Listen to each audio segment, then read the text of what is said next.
Juda ko'pchilik masjidning oldidan uy bo'lishini orzu qiladi. Hozir men sizlarga go'zal Chamanzor masjidning ro'parasida joylashgan 6 sotixlik hovlimizni obzorini sizlarga ko'rsatib o'taman. Ushbu hovlimiz Chamanzor MFN ro'parasida joylashgan, har tomonga qulay ko'chamiz. Bu tarafdan Chamanzor pastki ko'chadan chiqsa ham bo'ladi, bu tomondan go'zal Chamanzor ikkinchi ko'chadan ham tushib kelsa bo'ladi. Hozir ushbu hovlimizni sizlar bilan birgalikda obzorini ko'rib chiqamiz. Undan oldin mana shu old tarafdagi qulayliklarni sizlarga aytib o'taman.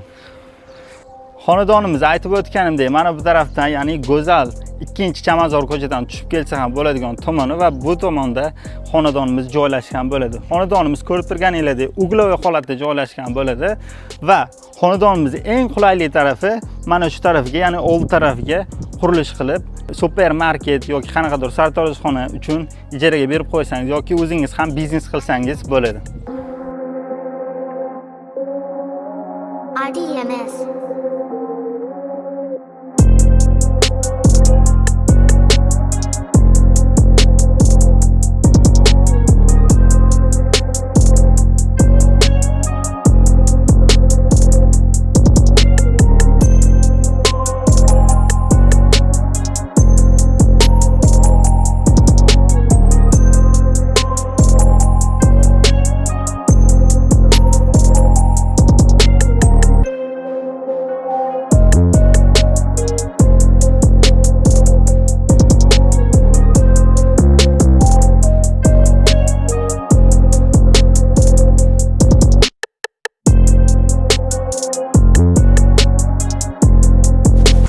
Xonadonimizni ko'rib turganingizda mana shunaqa holatda bo'ladi.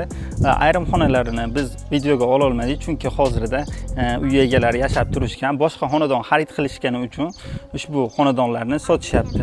Aytib o'tganimizdek, mana shu tarafga do'kon qilish uchun, qurilish qilish uchun mana keng holatlarda joylari bor va bu tomonda hojatxona sanuzlari alohida joylashtirilgan.